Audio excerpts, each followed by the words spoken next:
ఇక్కడ నుంచి స్టార్ట్ అయ్యి ఇలా ఇప్పుడు నిల్చున్న బ్రిడ్జ్ అనమాట. బ్రిడ్జ్ కింద నుంచి వెళ్తుంటే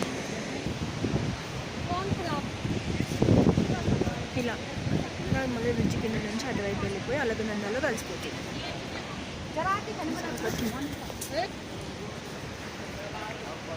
ఇక్కడ నుంచి వసుధారకి వెళ్ళే రూట్ ఇది అండి. ఇక్కడ నుంచి 5 కిలోమీటర్స్ ట్రెక్కింగ్ చేయాలి.